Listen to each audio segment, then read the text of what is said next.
Well, policy changes I can't really answer on as I'm not that familiar yet with all the policies and how they work to be fair in communicating that.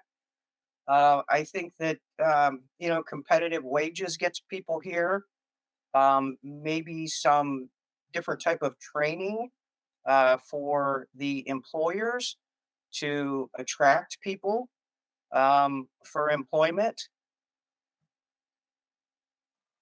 Well, as far as the investment priority of investment that I want to make is to be available and in front of the people, whether it be at the fair, whether it be in schools or businesses, in order to try and elevate a culture of a work ethic. I know part of the problem that we have as far as work, the workforce is sometimes limited because of what we find ourselves in what I observe anyway in young folks. It's hard for people to it's hard for businesses to maintain a workforce, particularly in lower end jobs and that kind of thing. Jobs that don't require schooling and training and that. And I'd like to start early and and and promote from way young children uh, to have a desire to serve the public, to to go for higher education, to uh, stay in Hardin County, and basically to learn to basic things like serving one another, serving other people, uh, rudimentary things like getting up on time, getting to work on time, various things. These things start very early, and so that's primarily what I'm looking. Okay, the biggest investment is from the commissioner's office is we have a revolving loan fund and we have the use of tax abatements. But being a commissioner, you have to be able to talk with a village or the city administration, whichever one the business wants to come to. You have to talk to possible townships. You have to talk to the school boards because all the money that we're talking about, it affects everybody. So as long as we can get everybody on board, as long as we can get jobs in the door, the money that we didn't have, we will have, but it might not be just up front. I mean, that's what we do. Commissioners, we do not make jobs. We don't create jobs. We're a tool to implement jobs. We're there to help. That's what we do. That's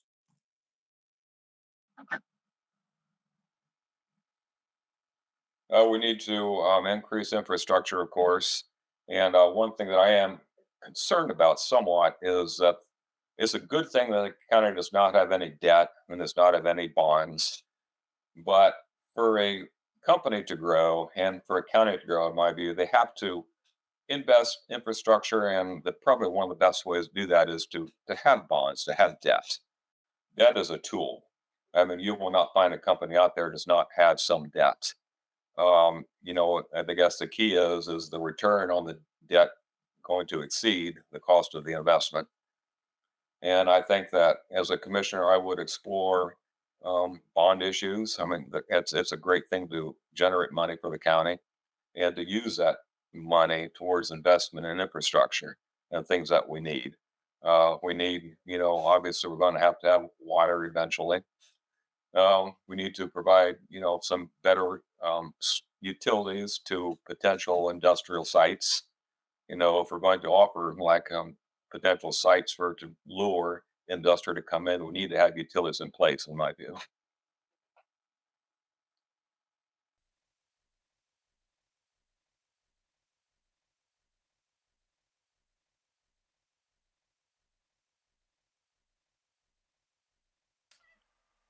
Well, from what I've been talking to other people about, county government, and I've been talking to mayors of villages. What kind of expectation do they have? What has been their work with the commissioners thus far? I've had some great conversations, and I know that the various villages have different kinds of problems. And what role would they like to see from the commissioners as far as can we help them jumpstart some sort of funding, some sort of grants to match. How can we help them? I know that the commissioners helped a great deal with the COVID money that came around a few years ago. And how can we do that? If you have particular situations where maybe you're having a hard time, you're struggling with your infrastructure or something like that, how can we help you? How can we best facilitate what it is you need? Maybe we can be a go-between between you and the state or the representative, something like that. Nothing's off the table at this point, of course. Now, I haven't been commissioner yet, but I have certainly seen what they have done for Alger, and I'd like to help out in that way in whatever capacity we can do that. I guess there'd be different segments. Um, the sheriff's office, of course, because with our rampant drugs, it's everywhere. It's in 88 counties. It's just not Hardin County. So I definitely want to keep the deputies on the road and give them everything available. Um, engineer's office, because without the engineer's office, you have no roads, so the deputies can't travel. It's all Hardin County. It's not picking and choosing. It's strictly, we have to work together as a whole so we can accomplish everything. I mean, just every department there is, we have to get on board, and they are. It's not like we have one that's rogue that doesn't want to do their job or anything like that. By far, it's not like that. It's just we have to get the same mindset. Once we get that, jobs come in, everybody's happy.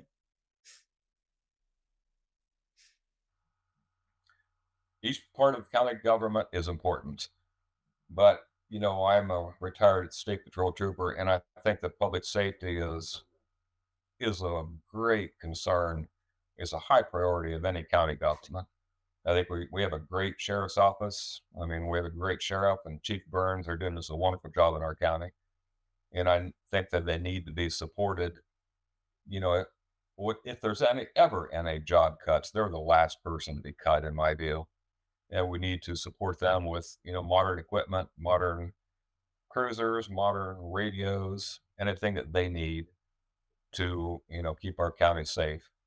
I think that the current funding levels are probably adequate, but I would certainly entertain any increases as a sheriff would deem them necessary. And as far as EMS, I'm also EMS is a wonderful thing, especially for people who live out in the county.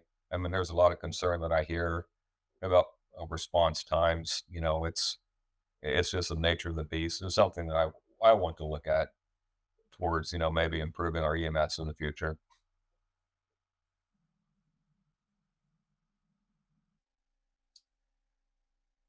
As far as what would receive more attention from me is the employees, the department heads, the other elected officials. I really honestly believe with all my heart that communication has everything to do with how successful people are, and that would really be a goal of mine. Not just to be out there showing up and shaking hands, but actually making a connection with those people, so it feels to them that I myself or anyone else would be accessible. Um, we have to give people the right tools to be successful. And if we're not giving the right tools for them to be successful, then we're going to be broken and maybe not as productive as we could be.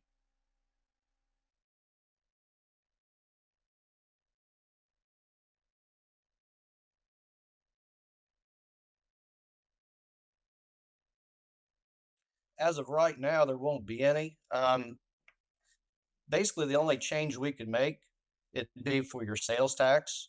I guess maybe down the road, a long ways, if all these pilot programs come to fruition, we could come and maybe take a look at it. But as of right now, the property tax is out of our hands. It's handed down by the state of Ohio. I mean, that's the one 99% of the people, including myself, you get tired of. The sales tax, everybody has to pay.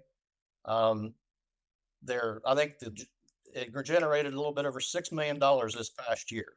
our budget was 13.1. But if you break it down with the 30,700 people we have living in Hardin County, I mean, it basically boils down to less than $200 a person. Now, I'm not for tax, don't get me wrong, but I'm just trying to explain that tax is the one that we can actually control, and it really is the minutest tax we pay. But with that being said, nobody likes paying taxes, and I understand it, but we still have to run the business. Um, I've talked to Mike Bacon about this. He's our county auditor. There's only two things that a county commissioner can do to adjust or to actually return money to the residents. One is to reduce the sales tax, and the other is to reduce the inside millage. The sales tax is set in Hardin County at 7.5%. No, that 6% goes to the state automatically. So the county commissioners have discretion over that 1.5%. We could lower that, we could tweak that somewhat, and it would provide, a little bit of return or a little bit of, cheapening things up for the residents, for anybody who spends money in the county. And as far as the inside millage goes, the Ohio Constitution guarantees each county 10 mills, and that's basically property taxes. The county commissioners can reduce that, but it's going to benefit the property owners only. If a person doesn't own property, it's not going to be any benefit whatsoever to him. So those are really the only two things that a county commissioner could do immediately to lessen the tax burden upon the residents. Once again, to be very honest, the taxes are very broad. I think that tax abatements are very good if they're used in the right capacity. Sales tax is something that could possibly be looked at. I think a lot of it depends on looking at the big picture, what makes sense without financially hurting the county in the process. As far as some solar farm tax stuff, I really think that there's a couple different options that could be looked at that probably need to go through legislation, but I would be all for the actual solar farms making up the difference in the computable what they would be paying in taxes. That way, it's not being assumed from the rest of the property owners in that tax assessment. Well, I know that the main thing is, as far as what the commissioners really have their thumb on, would be property tax, of course. But uh, a lot of this the public puts on themselves through levies. Levies because they need various services. They recognize that for whatever reason they're not able to facilitate uh, the, the service to the community, so they'll put a levy on, whether it be for a school, whether it be for emergency services or something like that. Nothing we can do about that. That is something that the people vote for themselves. But as far as property taxes, yeah, we can take a look at that and see if there's any room in that. I know that um, what's going on with various uh, solar panels, wind farms, that kind of thing. How can we maybe offset some property tax and the valuations that have been, I know the valuations have gone way up, which means, of course, the tax goes way up. It's all worth looking at the very least, look at it. And if there's a way to bring that down or stabilize it or whatever, I certainly think we ought to take a look.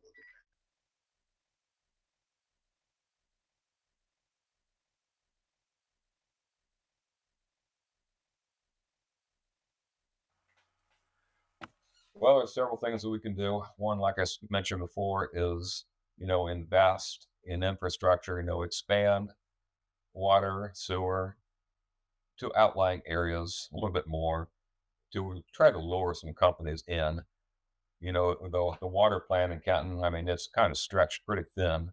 It's reached the limits of its functionality. I think that in the future we're going to have to invest in maybe a new water plant. I've talked to people, and there is, from their view, ample funding out there from the EPA. In fact, I talked to one public leader who said that the EPA would probably pay for a new water plant for Hardin County. And, there is definitely a need. I mean, you look at the village of Forest, the horrible problems they're having with their water.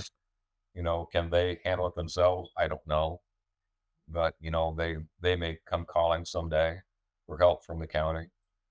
But, I want to definitely explore any funds that are available from the EPA, and, might as well take advantage of them. If they're offering money, we might as well take advantage of it. I would be out there talking to anybody and everybody that I could. I would be bringing people into this county and saying, look what we have here. What can we do for you? Because I think a lot of times people are in the mentality, what are they going to do for us? What are they? Well, we're going to have to reciprocate. And economic development is about, once again, relationships. If we're going to grow, we need to make commitments to people, stay true to what we're going to do. And I think that's a big driver is saying, what can we do for you? If you come here, this is what we're going to give you. And on the flip side of that, we need to be prepared. We need to be set up. And that would be the infrastructure part. Are we able to handle it? So that's what I would do. Well, I've already answered that to one degree. It starts very young as far as a workforce. You have to have, if you're going to have economic development, you have to have a workforce, and you have to have the infrastructure to handle whatever it is you're looking to lure in. I would hope to work with Holly and Chamber of Business Alliance and see what they have in the works as far as anything that we're offering or someone's looking for, and uh, meeting that need. Does it mean uh, free utilities or lessen the utilities in order to lure somebody to be competitive in the marketplace? Let's say Ohio versus Indiana, or Northwest Ohio versus Southeast Ohio, or whatever we can do to lure them in and give them what they need in order to bring business in. We need to do that, and not just industry, but retail, uh, whatever that means. Uh, I think I think everything's on the table when it comes to bringing business into the area. Like, encourage and incentivize economic. Um, we have the Chamber of Business Alliance. We have the ADA Chamber. So we, the commissioner's office, subsidizes the chamber. That's one way we can do it. As I said before, I've talked to different business people around the county. I'm not a businessman, I'm a farmer. So I want their input. How do we get the business in the door? Um, tax abatements is a big one. You know, any kind of tax breaks. That's where it comes in with the city, villages, so on and so forth, the schools even. So that would be the biggest incentive we have is open communication, willing to sit down with new businesses and see where we can go with that.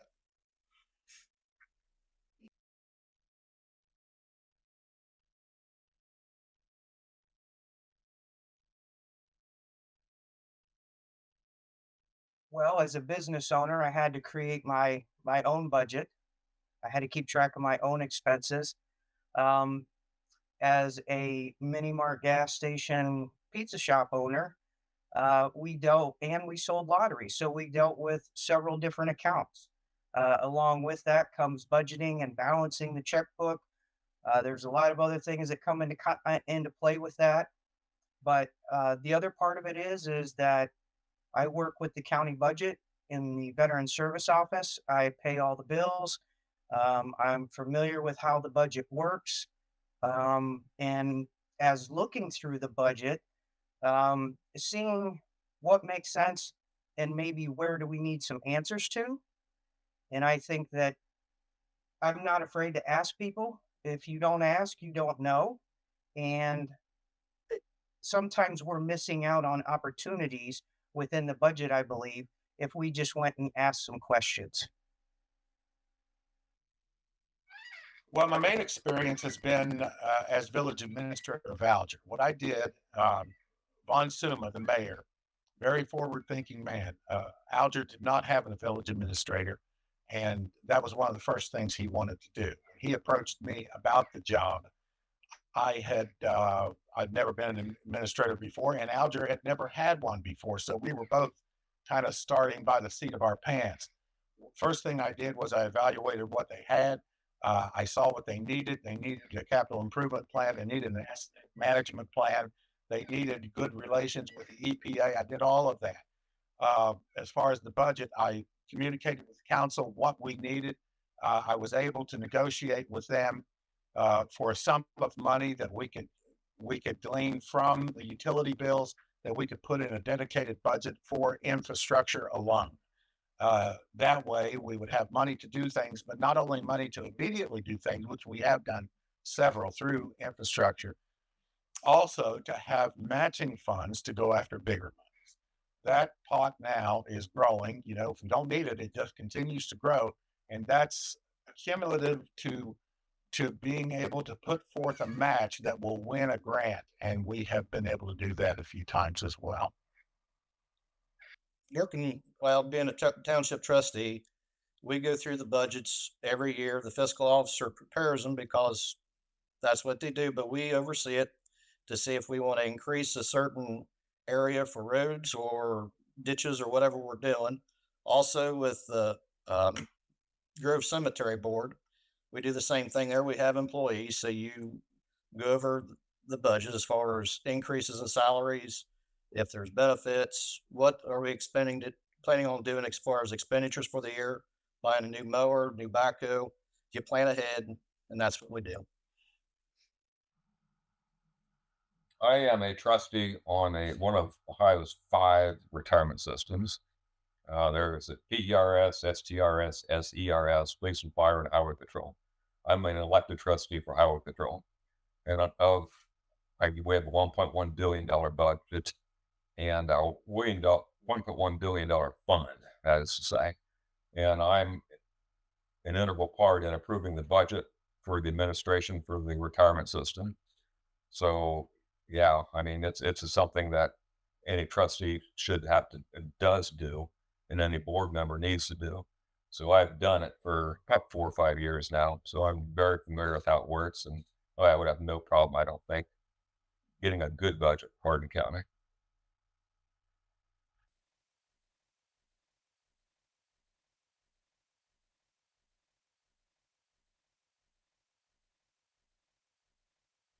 Okay. Um, right now they have the ARPA funds left, which by the end of 2024 they have to be encumbered. They don't have to be spent. They just have to be uh, so you can actually spend them in 25 and 26. When that money runs out, there is. I mean, everybody talks about the money they have set back, which there is some money for the rainy day fund. It's not all rainy day fund money. I mean, you've got it encumbered for other things that has to stay there. But just like say with the village of Force with when they had their sewer goes down, we need to have a separate fund to be able to help different entities that can't handle the overload right then and there. It's when you're talking water and sewer, that's EPA. We want to keep, I mean, nothing against EPA, but we want to keep them out of Hardin County. I mean, we want our residents to be able to turn their tap on or flush their toilets. So whatever we have to do that. So if we have to set some extra money back just for that, we will do that. Well, with the general fund, we have millions of dollars in general fund, but when you're talking about infrastructure, you're talking a lot more than that. You're talking potentially hundreds of millions of dollars. And that's where the county just cannot afford to do any massive, construction like I'm talking about here. And that's where we would have to bring in either state or federal funds, at least matching funds, if not just outright grants. You know, as a commissioner, I think it's imperative that we look for any grant that we can get. We need to really beat the bushes and apply for anything that's out there because, I mean, there's money out there. It's just a matter of finding it in securing it. Because every dollar that we can get from the outside lessens the dollars we have to spend from the inside. Honestly, I'm not quite sure how that whole process is. I mean, if the money's there, then and it makes sense, then we should be using it. But as far as how the actual process of that all happens, um, I honestly don't know at this point in time. That's part of the kind of on the job training to me that would come with that. Uh, One of the things, and I was asking a mayor just today about it.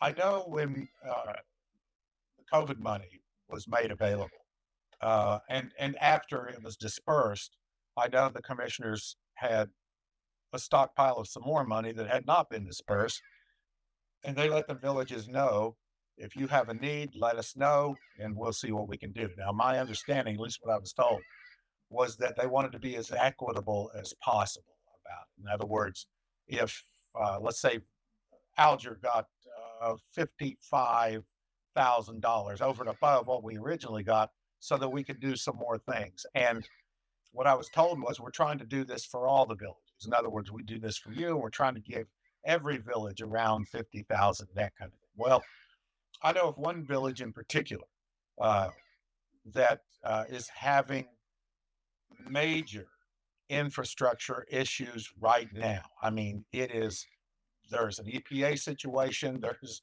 with their wastewater, and their water system. It is a desperate situation. I asked the mayor, another mayor, how would you feel if we would meet their need? If it meant that it was not equitable, but we, instead of equity, would you agree that need trumps equity? And he said, oh, yes, he would not have a problem with it whatsoever. And that's what I'm looking.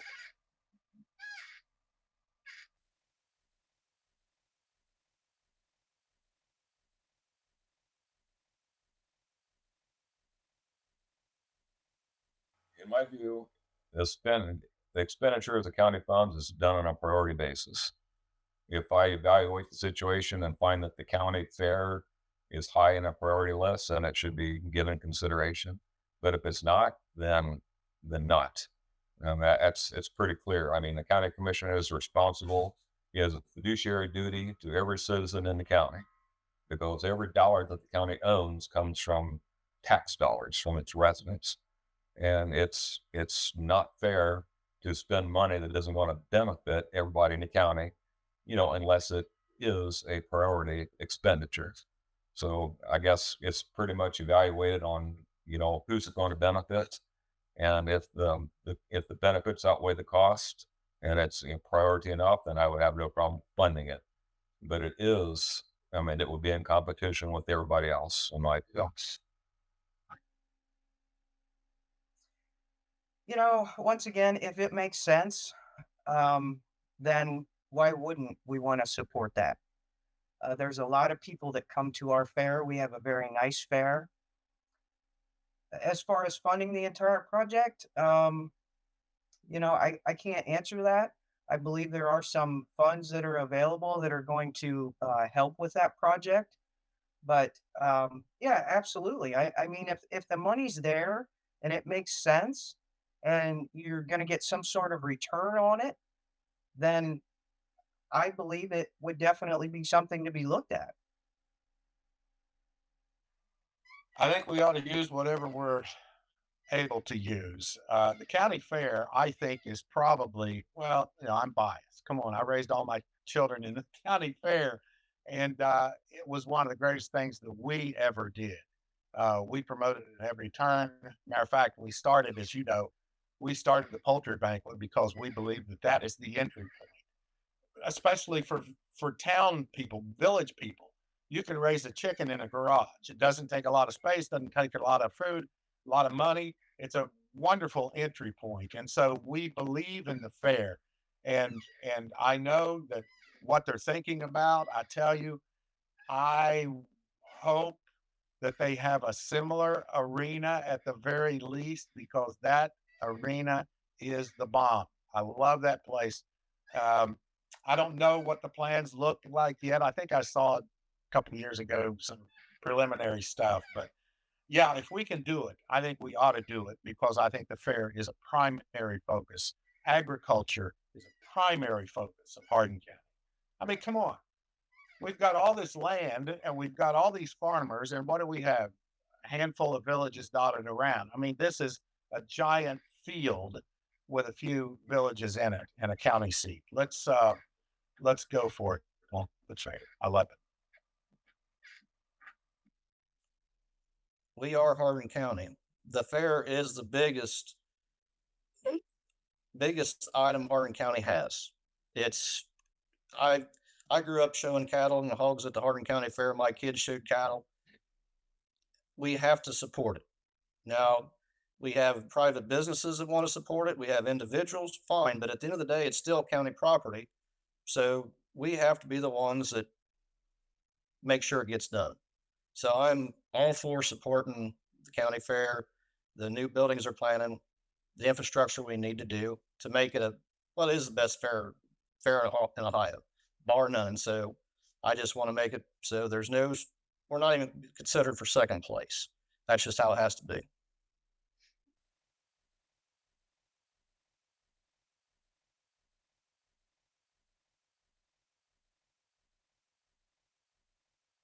Well, an honest answer is as a resident of the county, I am not in favor of the solar farms. There are too many unknown variables when we're looking long term, 20, 30 years from now. We don't know what that's going to look like. Is the ground still going to be viable for healthy crops? Just there's so many things that are in question. So as a resident, no, I'm not in favor of it.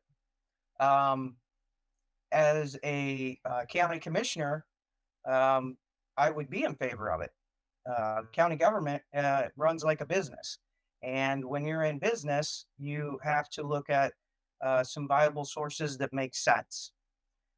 So I'm also in favor of, as I said before, working out something with them to so it doesn't affect the landowners that are around them and the people that are in their district. But yes, I mean, if it's going to bring jobs here and it's going to bring revenue here, then absolutely, I think it's something that needs to happen. I'm in support of I'm very much in support of what's going on. Wind or solar, I know they're pretty much equal as far as what they generate, as far as electricity and revenue for them.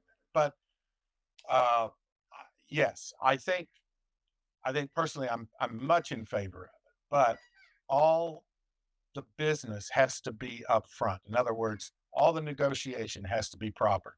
Uh, of course, how much is the county going to glean from it? But in addition to that, what are you going to do as far as, let's say, we don't know? I mean, we really don't. This is relatively new technology.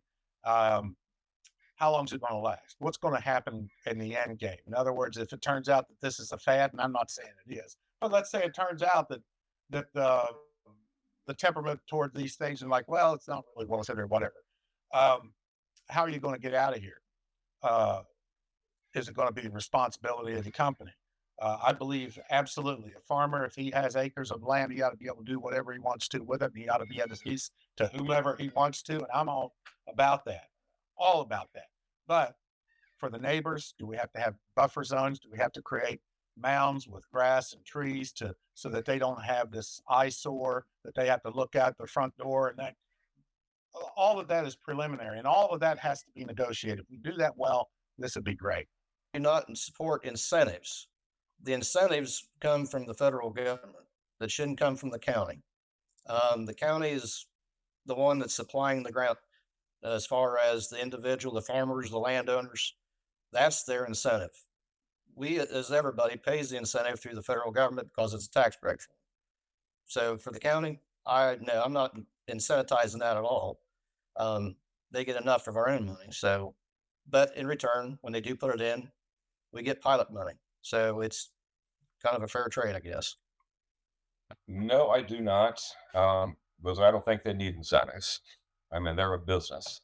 I'm in the oil and gas business, and there's no such thing as incentives for oil and gas companies to lease land into drill wells.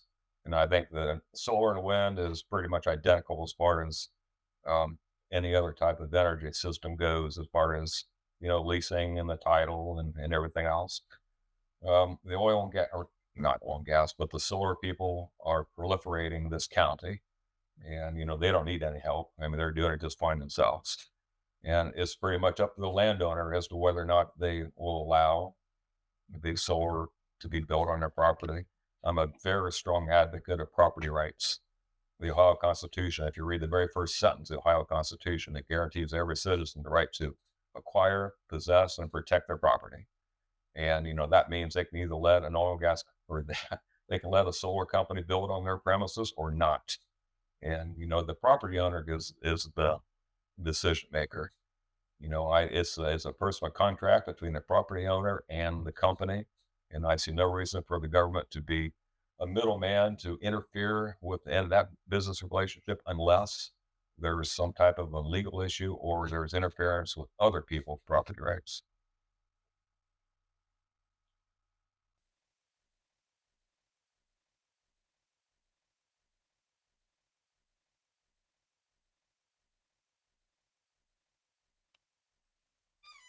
Well, again, it depends on what's being offered. It depends on what they're putting on the table as to how we can do this. I'm all for uh, bus transit. I think that's a good thing if we can accommodate that sort of thing. We've got people that live in, and you could say, somewhat remote areas of the county. And not only that, we have certain levels throughout the county that this could be a great benefit to. As far as high speed rail, that's a good question.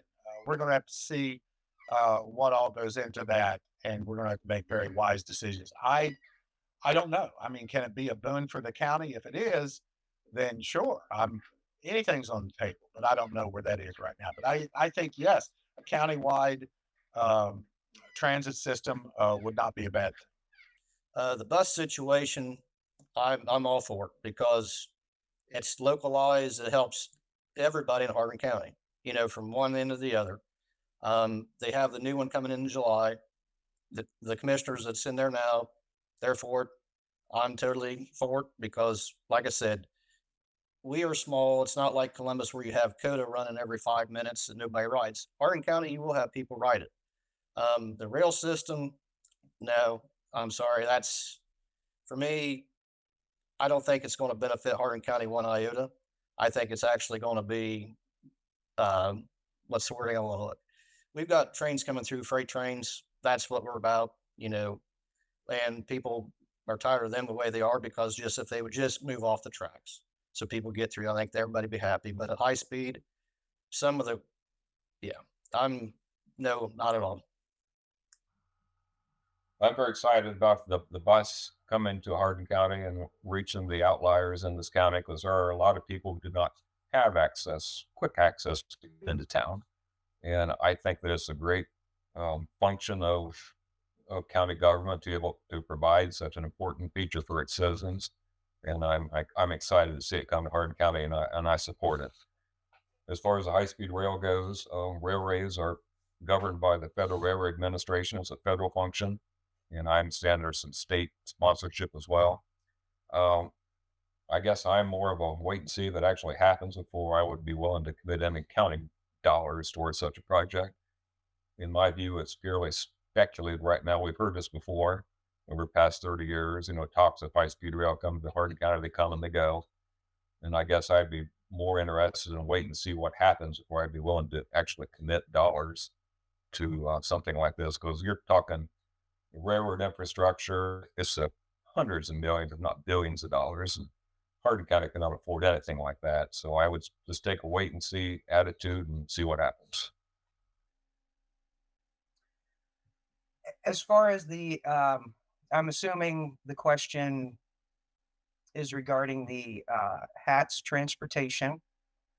I think it's a fantastic idea. I think we have people in the county who don't have jobs because they don't have transportation to jobs.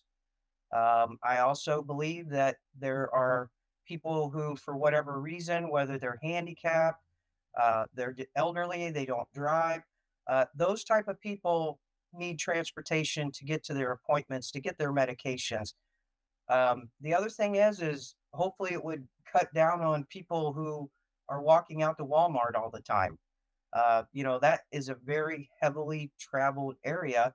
And if they're walking and it's only going to cost them a few bucks to ride, it would make sense to ride the transportation. As far as a high speed railway, excuse me, railway, I don't even know what the logistics of that look like, let alone to be able to comment on it. I think if the county was ready for it and the infrastructure's there and everything makes sense, then yes. But it has to make sense.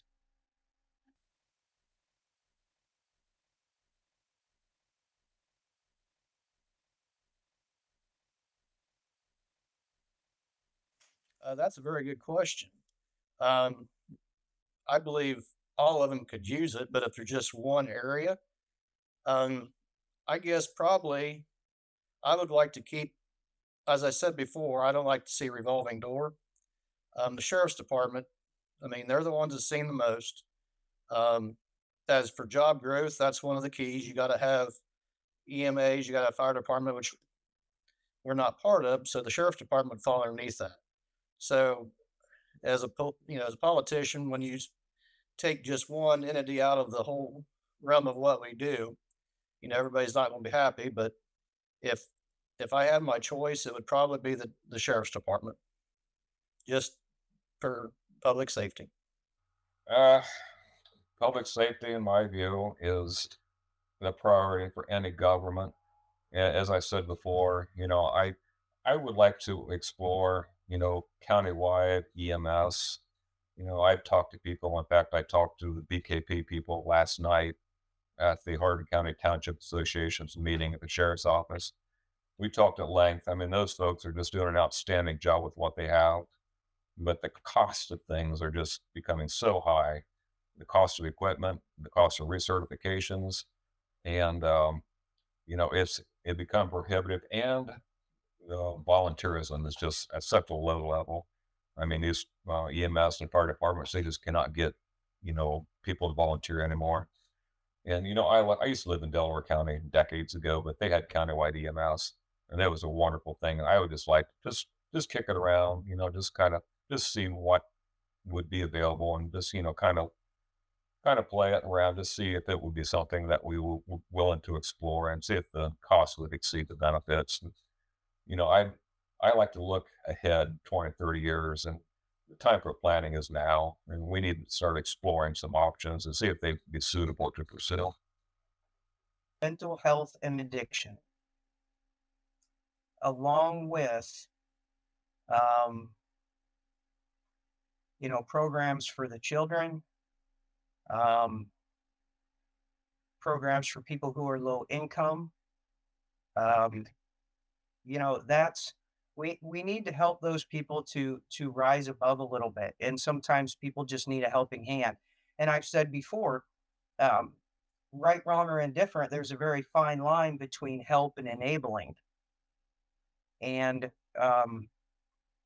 good things don't happen when we keep enabling. People don't grow. So, but those are the areas. It would be mental health, addiction, services for children, mothers who need some babysitting. There's mothers who don't have jobs because they stay home with their children. So, looking at some sort of daycare facility or more resources for not just the women or maybe the men that stay home with the children. Um, so that would be another thing that I would be interested in looking at. Uh, County services. That's look. I think resources for the most part. If we can get this into the hands of the villages, I think that would be primary. If we could encourage uh, entrepreneurship, if we could encourage businesses coming in any way, yes, the resources should be for that. As far as here, I'm going to get philosophical with you, okay? I think that we as a people are much too dependent on our government. I think we need to encourage people to be responsible and to be a part of the society that they are in. Now, that's a very broad thing. I can't explain it in the remaining 36 seconds, but I'm certainly I'm more in favor in elevating the business community, the industrial community, the solar wind community, and all of that, and then dispersing that to the various villages and wherever we see great necessity. The villages are suffering in many ways. They just don't have the kind of money that it takes to operate. I know consolidation has been battered around. I don't know about that, but that's where I see it.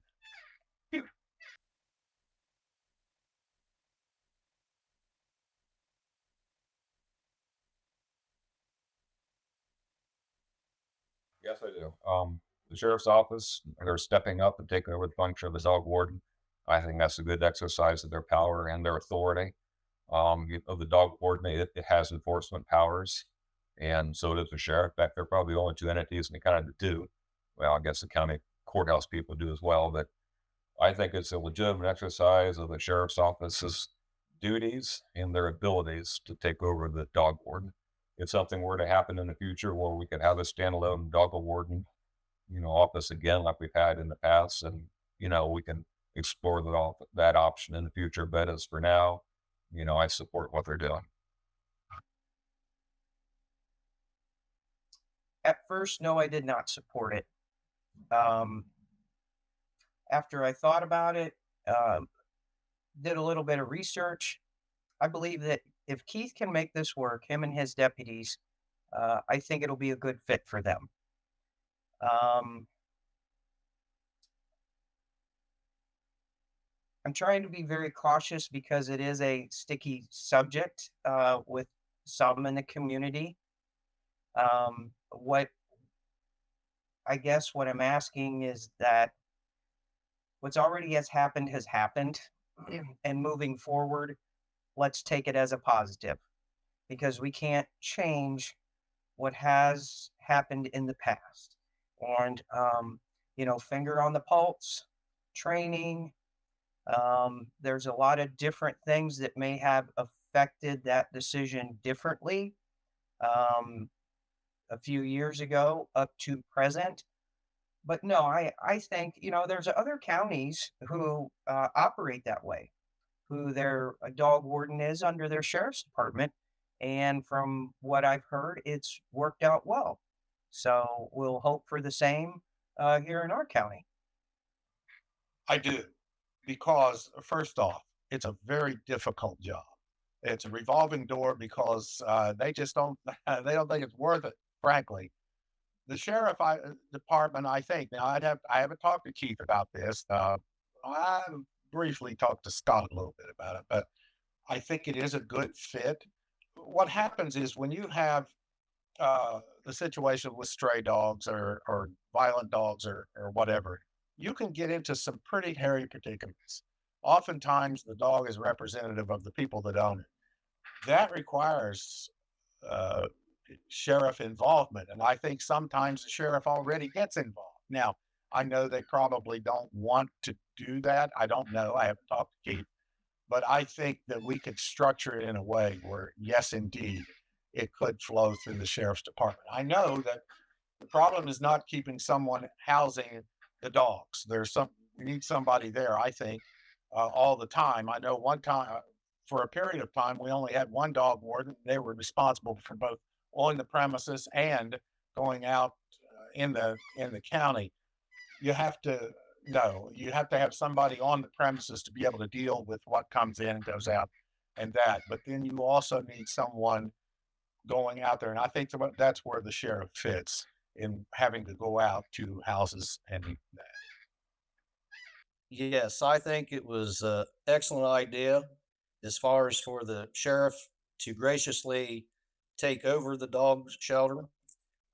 Regrettably, over the years, I mean, we've had some people that want to stand up to be the dog warden.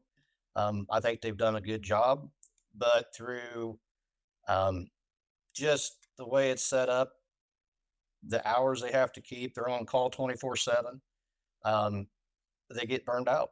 So at least with the sheriff's department, they can distinguish if it's a needed call for the weekend or after hours. You know, if it's a vicious dog, somebody got bit, absolutely, you got to be there. But somebody calls that sees the dog running down the road, that it'll wait till business hours. And Keith, like I said, he's done a wonderful job with the sheriff's department. So I would not expect it to be any less for the dog and kennel.